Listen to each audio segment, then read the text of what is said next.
Би хот руу машинтаа явж байхдаа энэ зүйлийг тогтмол хэрэгэлдэггүй юм чинь гэж боддог байлаа л та.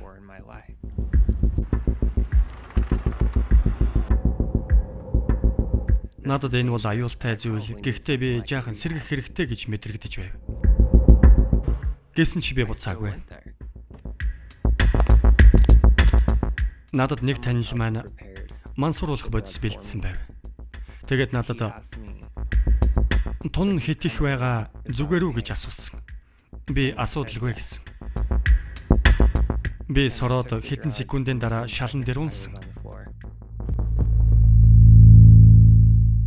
Би тунг нь хэтрүүлсэн ба өөрөө л энийг хүссэн.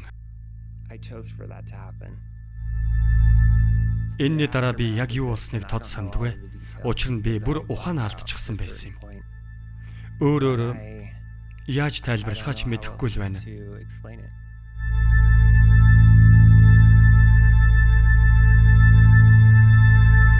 Би үсэрсэн байх.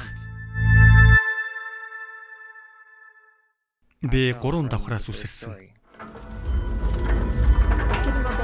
Миний арцыг бяцарсан байлаа. Мөн гар минь хугарсан байв. Дахиад алхаж сурах хэрэгтэй болсон. Хамрыг маань хуучин хэмэнд нь оруулахын тулд эхний 2-7 хоногт 7 үе шаттай эмчилгээний 6 хийсэн нь хүнд хэцүү байсан. Эмчилгээний зардалд хагас сая гаруй доллар зарцуулсан.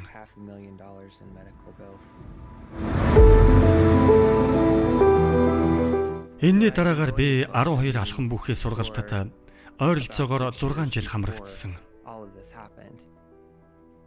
Би сургалтандаа шантралгүй явах тусам миний амьдрал илүү утга учиртай болж байгааг мэдэрч эхэлсэн. Одоо би өөрийн мэддэг зүйлсээ бусадтай хуваалцах нь надад хэр чухлыг мэддэг болсон. Би 7 хоног бүр сургалтандаа очдог. Сургалт надад илүү сайхан санагддаг болсон. Алхам 12 бол миний хувьд хэцүү байгаа тэдгээр хүнд хүрч харьцсан тэднийг ганцаараа биш гэдгийг ойлгуулахад туслах арга юм. Учир нь ганцаараа мөн яасан ч уучлагдаж чадахгүй мэт санагдаж байсан үе надад бас байдаг л да.